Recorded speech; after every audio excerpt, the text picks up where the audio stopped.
So he became the Rebbe. And after the Shiva, the son of the previous Rebbe said, that was the will, but the Rebbe came to me, my father came to me in a dream, and he said, I should be the Rebbe.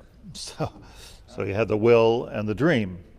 So they didn't know what to do. The two Rebbes didn't know what to do. Should you be the Rebbe? Should I be the Rebbe? So he says, my father came to me in a dream. So they went to the Ger Rebbe, and the Ger Rebbe, the Bais Yisrael. So the Ger Rebbe heard the story, like you have the will and you had a dream. So the Bais Yisrael told him that it's not good enough you have the dream, the Hasidim have to have the dream. Which is a story that I live by. Doesn't really help, you know. We could have dreams from today till tomorrow, but everybody's got to have the same dream. Otherwise, we're good at it. Okay, we are beginning Shaar Daled. This is a big momentous occasion. We're starting Shaar Daled, or at least the Hakdama to Shaar Daled, of the Nefesh Hachaim. And I'm committed to the fact that Shaar Daled is not a isolated Shaar, not connected to Aleph, Beis, and Gimel.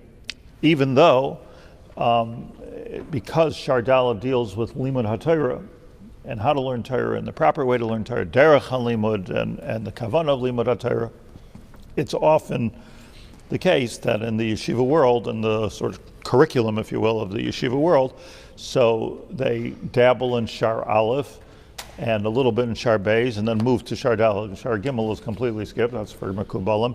Prakim doesn't exist in the Yeshiva Nefesh Hachaim value, and Shaar Daled. Now we of course learned it from beginning to end. I'm very proud of that. And there's no question in my mind that the man wrote a book. So he started with Shaar Aleph and he went to the end, and it's all very, very organized. And if you don't understand Aleph, Beis, and Gimel, or if you don't understand what he's talking about, so Shaar Daled would be misunderstood completely. That's the hanacha that we're making here with Shaar Daled.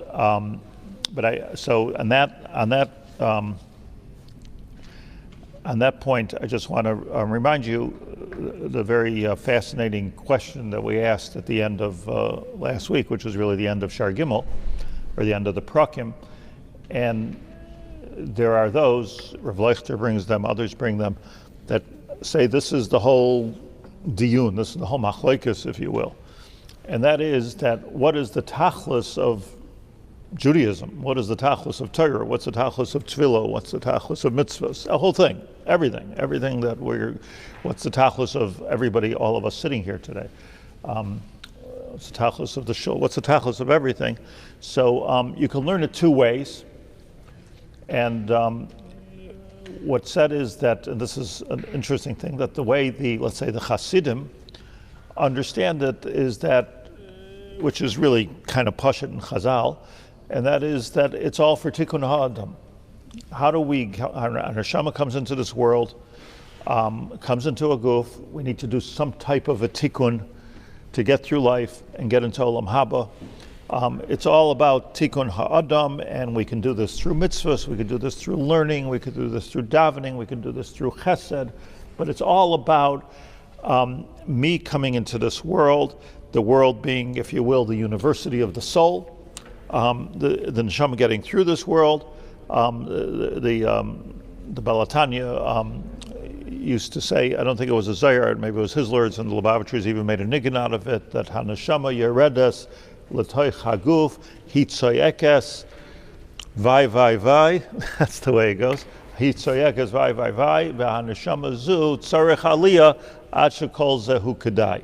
That's the Lubavitcher Nusach. And what it means is, the neshama is here, found a goof, it is stuck in this goof, and you have to do some type of a tikkun to get out of the goof and make everything better. So that's tikkun ha'adam. That's all about tikkun ha'adam. So somehow or another, when I'm putting on tefillin, I'm doing a tikkun ha'adam. When I'm davening, I'm doing tikkun ha'adam. Maybe easier to understand. That's the Nefesh Hachaim's shita differs from this, and if you research it, it comes out to be also the shita of the Gra, that it's not about tikkun adam. That's not the ikar. Of course, you have to be misakin the adam. That's part of it, but it's all about tikkun olamais. Tikkun Olamos means that, very, very simply, we're not here for ourselves. We're not here to be masakin anything ourselves. If we're masakin ourselves agavurcha, maybe that's part of it. That's part of what we have to do. But the purpose of our being here is A, for others, but B, somehow or another, HaKadosh Baruch Hu made this whole marechet called Atzilus and Bria and Yitzira and Asiya, and in the whole marechet, he put us in this position, and our position here is to make a tikkun in all of those elamos. And it's not about being masakin our neshama. Our neshama was put here like the state of Israel sends a shaliach to Guatemala. He's not there to be masakim himself and become more Guatemalan, although he may, or he might learn from that. But his purpose is to help the Jewish people. That's his purpose, and the purpose of our neshama on a much deeper level, and that's everybody's neshama. Nobody gets out of this. Is to do the tikkun of Olamos. If you'll understand this yesod, you understand the first three Shiurim of the Nefesh Hachaim very, very clearly. It's not about us, and it's not about here. It's not about the here, and it's not about the now. His yachas to zman, his yachas to tefillah. Remember that Nefesh Hachaim said, skula nifla, the only skula that the Nefesh Hachaim talks about. He doesn't talk about melting lead or anything like that. The only skula he talks about is tefillah, davening, but davening in such a way that I'm completely out of the picture, like Moshe Rabbeinu. Remember we learned that the whole purpose of davening is I'm standing for Hashem, even if I'm asking for parnasa or for refuah shalema or whatever it is that I'm asking Hashem for. It's not because I need parnasa or I need a refuah shalema. The point of me asking that is because then I could do more for the worlds of HaKadosh Baruch Hu. Give me the koach. What's the point of giving me, this is the tefillah, what's the point of putting my neshama into this goof and the goof doesn't work? How does he understand the concept of gilgal neshamas? Is that all about tikkun for the neshamas? Not necessarily. Maybe it means that the neshama came into this world to do a tikkun olamos, and you didn't do the tikkun olamos. Said, let's try that again. And that's what the gilgal is. It's a gilgulim could go either way.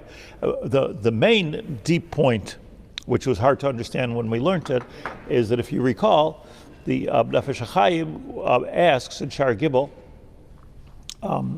do we really exist? You recall this? Mm-hmm. So what's the answer? The car. The car. Spoke about Alice in Wonderland. Very good. Yeah.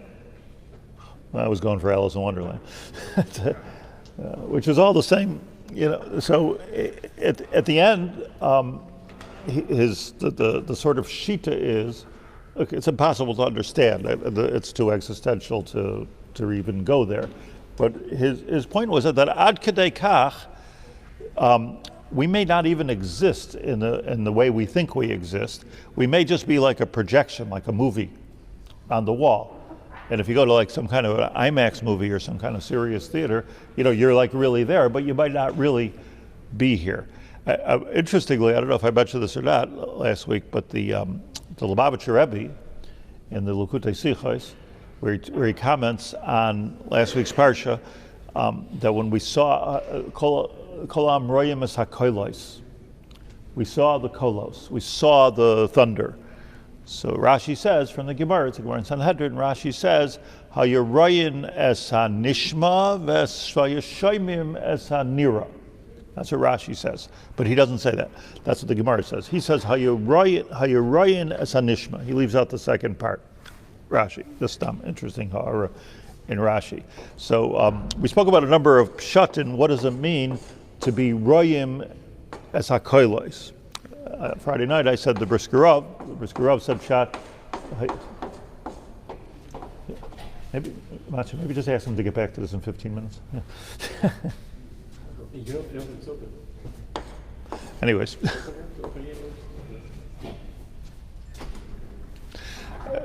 So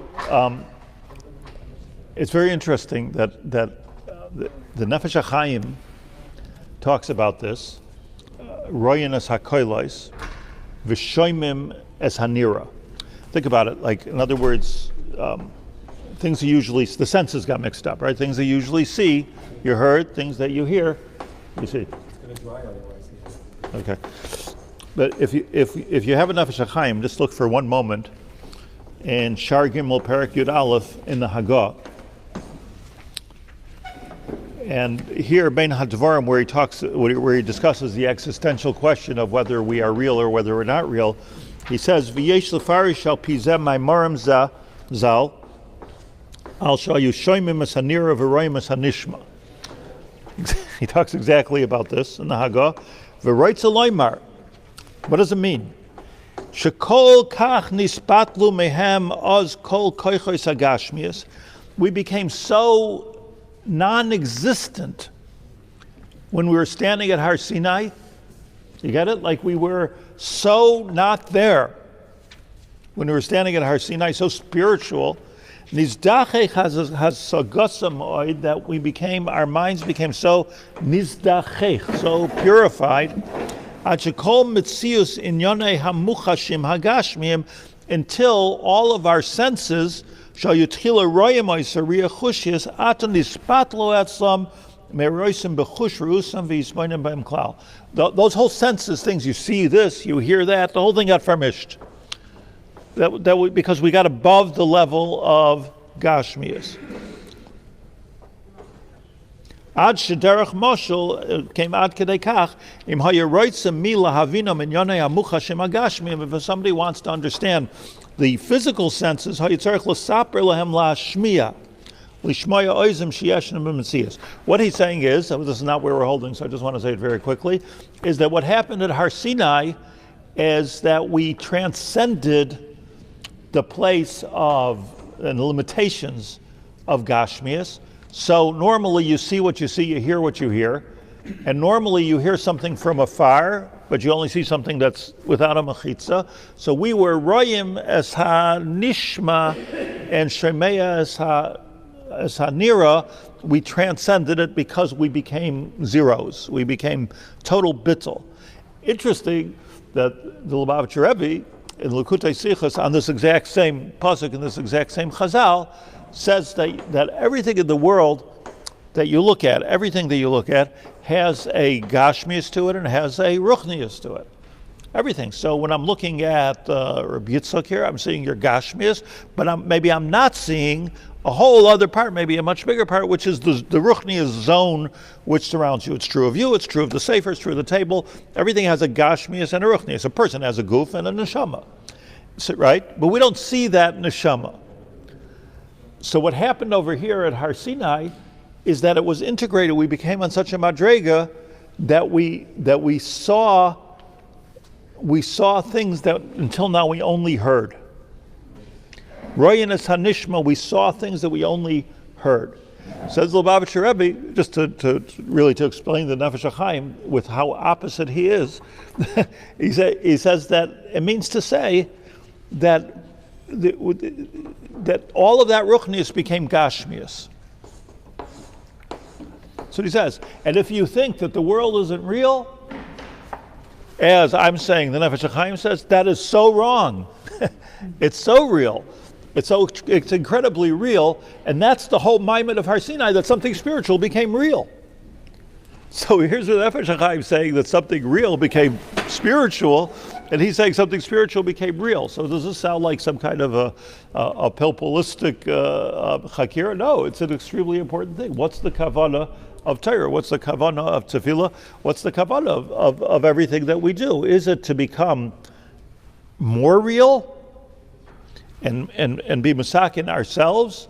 Not in a selfish way, but that's the purpose of the neshama going down to the guf. Or am I here to get out of the guf, kilu, and just be masakin esoy lamois? I just need a guf to do so. And that will, if we know the answer to that, you'll know the answer to what our goal is in life. As simple as that. What is the goal? Are you supposed to become more real or less real? That's the mamish. The mamish. I can't hear. How does the Lubavitcher explain Shaar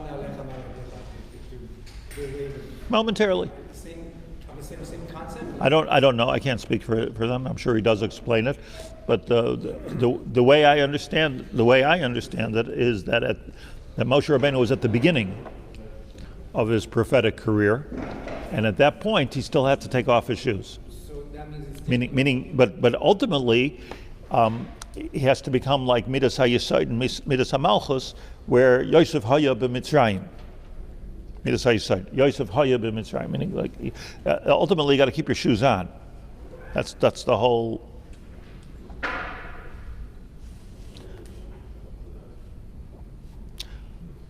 Could you relate these two things to Tzimtzum? Two positions? That is Tzimtzum. That exactly is the question of Tzimtzum. So Tzimtzum, it's in the same book.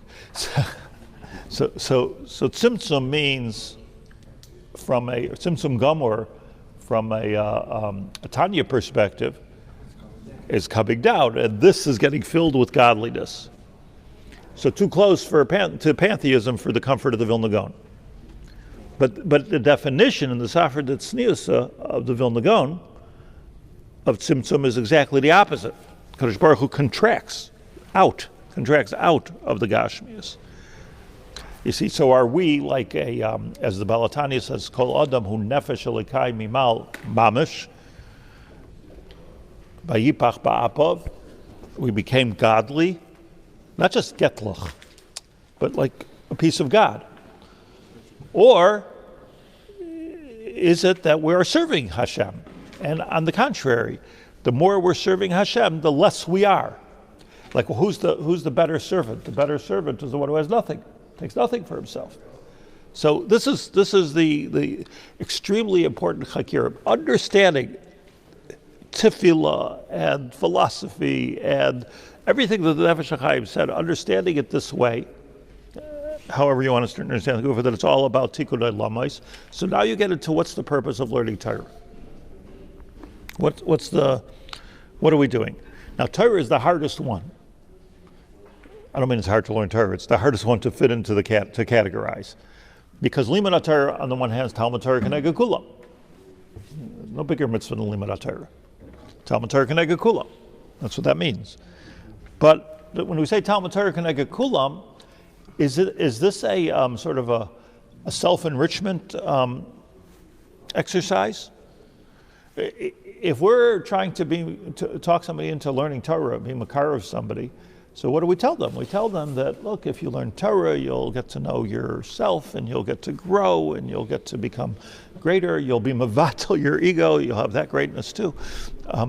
So that's what we're telling them. But or is it Torah Lishma? This is what the Nefesh Hachaim is introducing here in Shaar Daled. Torah Lishma means not that I'm thinking about all kind of L'Shem Yichud Kutchabrichu, not that I'm being Miyachid the Shemus or the Oisius of the Kadosh Baruch Hu. That's what it means. Torah Lishma, no, but that would be coming down in a certain way. I'm becoming holier and holier. Torah Lishma means I'm learning Torah because somehow or another that's making Tikkun Olamos. When I learn Torah, it's so subtle, but it makes the whole difference between different groups. I mean, it's a whole difference. It looks the same, and the action is the same, but it's a whole different thing. I'm learning Torah for one reason, and I think if you don't learn the first three Shiurim, you misunderstood the Nefesh Hachaim, that the Torah, you're supposed to learn Torah for Torah's sake. What does that mean? What it means is that I'm learning Torah because somehow or another, Talmud Torah Keneged Kulam teaches me that there's no greater tikkun for the world that I could do, tikkun olamos, than limud Torah gufa. Why that is, I don't know. But it's not about self-enrichment. That's not what it is. Why not? The more make you more refined, so you'll be able to go out of yourself. Correct. So the self-enrichment. I'll tweak my statement. The self-enrichment is a hechatimsa to tikkun olamos, as opposed to a goal unto itself. I can now, I'm 120 years, and I can leave this world knowing that I was masakin my neshama. What's the kavanah here? You're supposed to learn Torah Lishma, because Torah Shaloi Lishma is not good. What is the Lishma? So the Lishma is that, that I'm now going to be masakin my neshama by limud Torah, and limud Torah is well. Is that the way? Or is the way that I'm taking myself completely out of this? Interesting Volozhin. I am inside my Hashem. Who's the I? Who's the? That's a fair. Who is the second my Hashem? What does this mean? The kind of neshama is at the B. I'm saying, who's the I? If I'm not the neshama, Yeah, that's where the Gra brings the raya that existentially we exist even without our neshama. Alakai neshama shenasata B. So there's a B, and then you put the neshama into it. That's the Gra's raya. But I'm just thinking in terms of if the whole thing is to be misakin my neshama, so then, in other words, if you'll ask a person, who am I? That type of a question. So, most people, most religious-oriented people say, well, I'm my soul. But it might be, I don't want to get off track, but it might be the same question. So let's learn a couple of paragraphs. And yeah. Said about the tikkun olam versus tikkun neshama. That's the Nefesh Hachaim's version of the Shema, because you could have what the Nefesh Hachaim says. The Shema Torah is going to say, right? What does that have to do with what I'm? Shame whatever Torah is doing in this world. Hashem told me to learn Torah. I'm learning Torah. But the opposite, the Chassidim, let's say the Shem Yichud Kuchabrichu is not talking about myself. The opposite, the Shema of. No, but they do say it's part of that is L'sakin Nishmasi. In other words, even to be Misakin Yud K Vav K, so just think about what that means. Yud K is here, Vav K is here. That's how that works. Yud, Hey, Vav, Hey. So the whole idea is to be Misakin myself. I'm attaching. It's like the Lubavitcher Rebbe says. I'm taking the Ruchnius and I'm bringing it to my world. I'm being Makasher, the Yud Hey, which is Lamala, to the Vav Hey Lamata. Atzilus Bria, Yisira Asiya. And it's exactly on this that Lubavitcher Rebbe says we're so real and we so need to be mazakin ourselves. But you don't even have to be real. I don't understand what it means not to be real, but you don't even have to be real. The main thing is you're put here like a malach. You're like a malach. Do your job. You don't have to exist. I don't mean this in any kind of bad way, but the guys that are working are outside. Does anybody care what their names are? Does anybody care where they live? Does anybody care? I mean, maybe we should care. I'm not getting involved with that, but that's that. As far as we're concerned, we're caring about the tikkun of the building. Is that correct? Maybe that's bad, but that is. I'm just saying it as a mashal. Maybe it's bad, but ask a person what their name is. I do, by the way. I ask them what their names are. But it's tikkun olam. What they're. I don't think that, by the way, to take my mashal further, I don't think they care whether we care or not. I think they're here. They're doing it. What? They want to get paid. So they're doing tikkun olam. We're doing tikkun olam, but it's got nothing to do with them. They're just the heichatim. So, or are we saying to them, look, building a shul can be very enriching. It's yes, you'll get paid, but the main thing is you're building a makom kadosh and this and that. We would say that if there was somebody here building an Aron Kodesh, we would say to them, think of Betzalel and the kedusha that you're doing. So I'm saying there is a again, I don't know what's right, what's wrong, but there is a spalt here between the two things. So let's learn a couple of minutes into the Perek Aleph. I understand what tikkun adam is, what it's supposed to look like, but what's the goal? We're saying tikkun olam is, what is that actually? Whatever happens in this world, let's put it on a simple level. We don't know exactly why Hashem created the world. Hashem, the Marechet is much bigger than anything we can feel, understand, or even know about. Maybe if you're a big makubal, you can touch the tip of the iceberg. So there's a whole Marechet here. And we're here like a malach to be masakin that marechet. What happens when you're masakin that marechet? Maybe you're masakin, let's just say we have a picture in our mind of what Olam Haba looks like. So maybe everything we're doing here is masakin something in Olam Haba. We think about the Beis HaMikdash Lamata, but maybe everything we're doing is building a Beis HaMikdash Lamala. Maybe we're adding glory to the Kisei Hashem. Maybe we're making Nachas Ruach Liyotzrei. Who knows? Who knows what we're doing? But and we need some inspiration for this. But the fact of the matter is, we're here to be Masakan Elames. Let's just, because you're asking the question, let's just review. What is the Reb Chaim Volozhin worried about? He's worried that the minute you're going to say and flip this thing around and say that it's all about Tikkun Ha'adam, who knows where that's going to take you? Next thing you know, you'll be mixed dancing. In other words, where is this going to take you? All of a sudden, well, Tikkun Ha'adam, my neshama does better davening after Zman Tefillah. To me, I do better without a minyan than I do with a minyan. I just daven with more kavanah.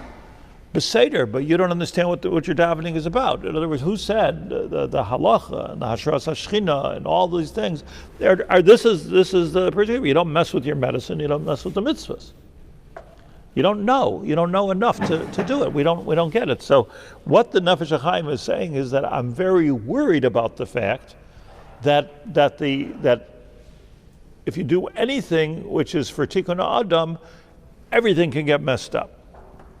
And that's not what it's all about anyway. It doesn't make any difference what you think is good or what you don't think is good and what feels good to you and what doesn't feel good to you. That might be nice things, but there's no place for it in Judaism. That's what he's saying, which is a very strong approach. I want to bring out something before we go into Shabbos. But let me just read a couple of, I hope you have a sefer. Read a couple of paragraphs quickly. Oid Zoi Samarti, Perak Aleph Shardal. Word 1. Od Zos Amarti, which, by the way, is a very important phrase, means to say I am continuing from where I was holding before. Clearly, no? Od Zos Amarti. Furthermore, you don't start a book by saying furthermore. You don't start a sentence by saying and. We got marked wrong. So if he's saying Od Zos Amarti, he means furthermore. Lavai b'Megillah Sefer Kasu b'Goydel Achiv Shleisa Katar. I want to speak about Torah, learning Torah. Al Kol Ish Yisrael Yom V'Layla is a chiyuv on every Jew. Yom V'Layla laharchiv ma'ata dibur. And I want to expand on this. B'Lashim Medaberes Gedolais, in a way that's exalting the mitzvah of Torah. Yikar Tifarto Malasa Shal HaTorah V'Ha'adam Hayashar Ha'Oisek V'Haigaba B'Torah's Chesed Al L'Shayna. And I want to talk about the person who's learning Torah. Lasis nachas ruach liyotzrei. You hear David? In order to do a nachas ruach liyotzrei, u'boirei yisparach shma. He's spilling the beans right here. That the person who's learning Torah, lasis nachas ruach liyotzrei, u'boirei yisparach shma v'ish das ha'ma'ametz kayach l'tamchu l'sadu l'hachzik b'kayach. And I also want to talk to the person who is mechazik himself to be supporting of Torah, l'chazik b'kayach. So he says. Here's a history lesson. Achrei asher zeh yamim rabim li Yisrael, shehushbal esek haTorah k'dosha b'chol dor v'dor. The value of learning Torah has gone down and down through the generations. Again, he's talking in Volozhin Yeshiva, 150 years ago, 170 years ago. Until now, we're at the point, nafla ma'oid ma'oid. It's the virtue of learning Torah has fallen down. The sunnah b'seiser amadrega tachtoni rachmanu l'slan. It's the last thing you want to do. Meaning, we'll do all kinds of mitzvahs. We're into tzedakah, we're into chesed, we're into mezuzahs and tefillin, but Torah is at the bottom of the list. That's what he's talking about at his time. Don't know if it's true anymore. Kasher einenu harois ata barabas bnei amenu. We look at the people and we see migoidel sevel masa ola parnasa Hashem yirachim. This mostly came because you have to make a living. Understandable. So Torah is the first thing that's going to go, right? I mean, we leave Kollel. That's what you do. You have to make a living. That's the main problem here. Just to put it in perspective, did anybody ever actually go to Volozhin physically? If you go to Volozhin, you can look at Volozhin or Yeshiva, which is a flower shop or something. I think the Volozhin Yeshiva was altogether about half the size of this Space Medrash.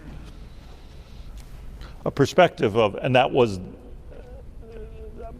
the great yeshiva of pre-war Europe. It wasn't Lakewood. I'm saying, it wasn't Mir. It wasn't Hebron. Let me get to the point. those people that do want to become close to Hashem, and here's the point. And those people that want to get close to Hashem and become more spiritual, so they will tend to make a seder in Sifrei Yira. Musar Svar, Sifrei Yira Musar. They'll spend a lot of time, it's inspiring, learning Chayvus Halvavos. That's what he's talking about. Mesilas Yesharim, Orchis Tzadikim. Spend a lot of time doing that. But like Kvias Iker HaEzek B'Torah Seinu HaKdosha, what happened to Yiur Shalom Midas? What happened to Shnayim Oichsim B'Talos? What happened to Kachim? What happened to Taras? Mesilas Yesharim? That's what you're learning. B'Mikrois V'Halachais Merubais. What happened to Tanakh? What happened to Halacha? They never really learn Torah, they're just learning Musar. I'm just reading. Hashem yislach lahem. Ki kavanasam l'shamayim. God forgive them because they mean well. Aval lo zu haderech yishkem b'mor haTorah. Veha emes, and the truth is, ki sifrei yira, when you talk about Musar svarim, hinam kechol darchei Hashem ha'yisharim, ki daris harishonim, here's what happened, the history. The earlier generations, what he means is Hillel, Shammai, Abaya, Rava. They didn't have any Musar Svarim. Probably Rashi and Tosfos also didn't have any Musar Svarim. So, and he's per se, they didn't have a Musar Seder. It sounds to me like you're saying it's okay to have a 10-minute. He didn't say anything. Let's read him. Let's see what he says. He says. Then in the olden days, people would learn Torah. Which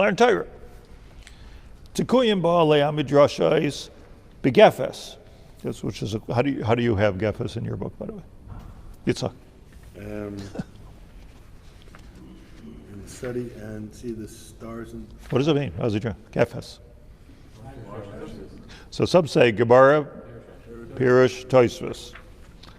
And some say it means he meant something else. V'shalheves Tekuyim ba'olei hamidrashis begefes v'shalheves avas tereseinu akdosha hayabayar b'libam keish ba'aris. The actual just limud haTorah was burning within them. Ba'ava v'yiras Hashem tahira, and they had Yiras Shamayim. It was implicit in their learning was Yiras Shamayim. They just wanted to know more Torah. Make more yeshivas, teach more Torah. That's what Abaya, that's Rava, that's Rapapa, that's what they wanted. Let the whole world be filled with the Deya Das Hashem. But as the years went by, listen, this is the Reb Chaim Volozhin version of history. The Yetzer Hara, this is the way it works. Liskane ba'am Hashem ele, trying to bring the people down. Like we got to bring the people down. Yetzer Hara kasherim darchim b'derech Hashem karoi. When they're doing the right thing, the Yetzer Hara tries to bring us down. Why? I don't know. Lahatul b'ham eres, and injects them with a poison. Achikama mitalmidehem. Samu kol kviyusam v'asagam rak b'pula shel Torah levad. We're not getting to Monsey yet. They would learn just pilpul. What's pilpul? Intellectual exercise revolving the sugyas of the Gemara. So, I remember when I first became a Rav in Buffalo, so I had a lot of Holocaust survivors. So I said, Rebbe, get a Shiur. So I said, what do you want to learn? Like what do you want to learn? Gemara. It's like what else is there to learn? It's like we'll learn Gemara. That's all they wanted to learn. That they learn a block Gemara, and if I would start to dray a cup with a Shiloh or a Chakira, they were not impressed. What are you wasting time for? We're here to learn Gemara. So what he's saying is that what happened was, which, by the way, is the whole way I was trained. I went to Brisk, I went to Torah, I was trained to analyze the analytics of it. So when you're talking about, he says that what happened was that, Abaya, Rava, I'm saying those names, or Papa, Rav Chisda, they needed to know. They knew that their chiyuv was to learn the whole Torah. Vishinantim levanecha. Divrei Torah, Mesudarim B'fiv, everything should be 100% clear. It's not as fun as being mefalpel in a Gemara. So that's more kef. It's more interesting, like to be mefalpel.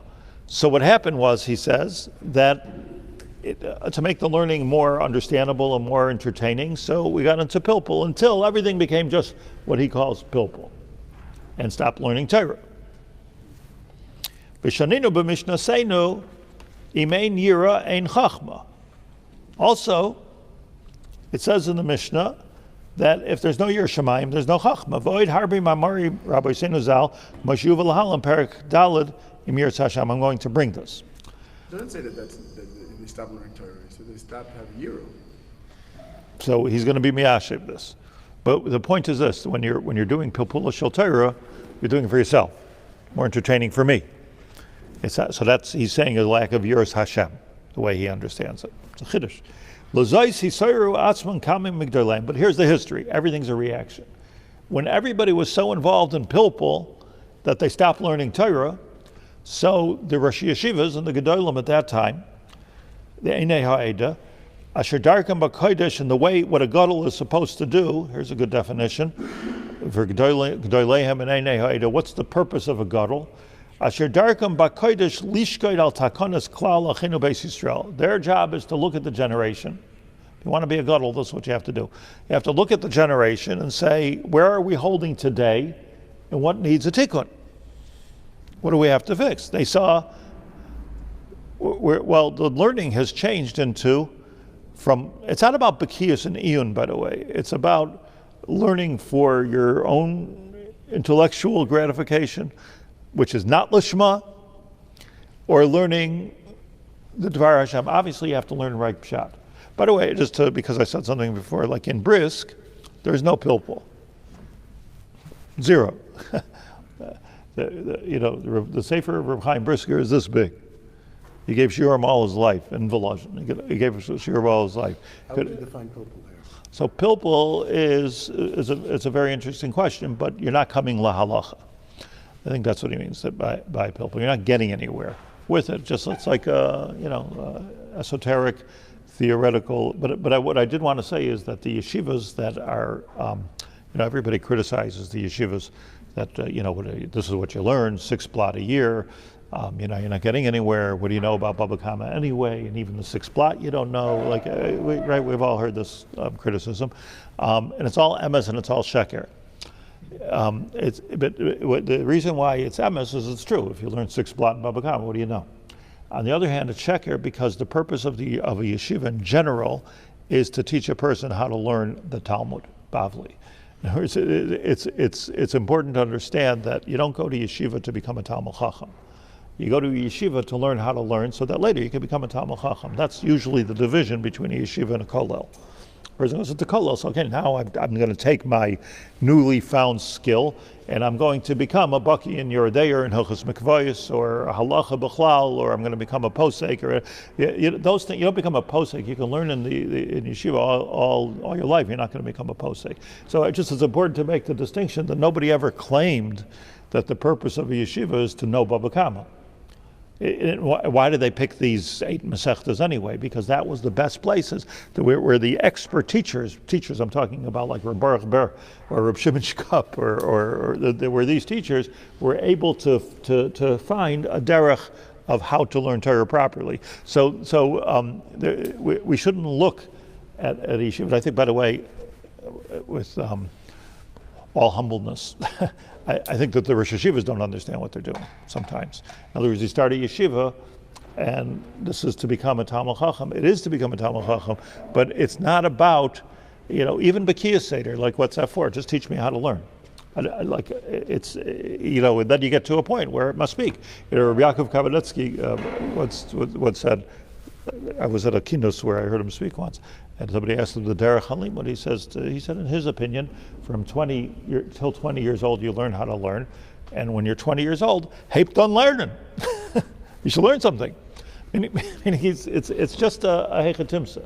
But what he's talking about and we're going to get into on Sunday how he looks at the Musar Svarim, which is very, very interesting, the history of that.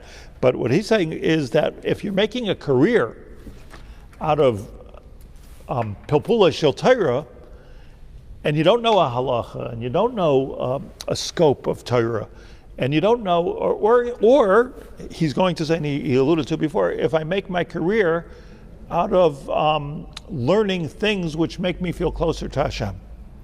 It's beautiful. It's beautiful. But that's not Talmud Torah.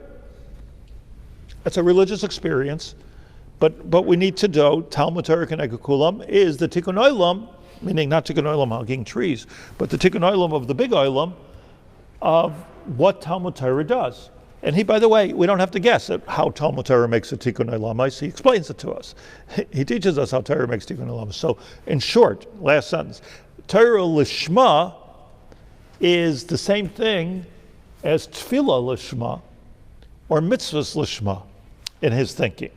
It's all about, like Moshe Rabbeinu, as he says in Parak Gimel at the beginning. Moshe Rabbeinu was the honor of Mikol Adam.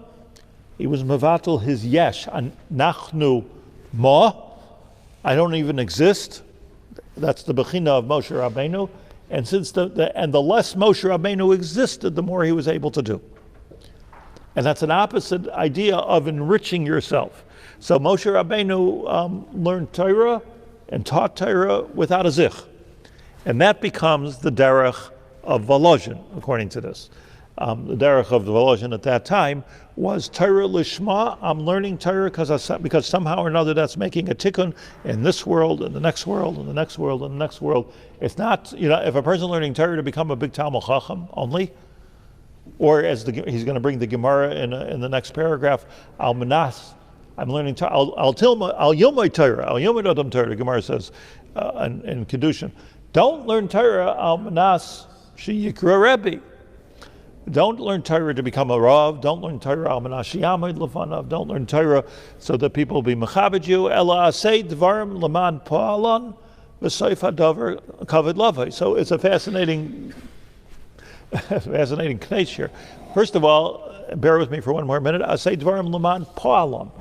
Do it for its intended purpose. That's what Pa'alan means. V'Soif HaKavod Lavai. You're worried about kavod, you get the kavod.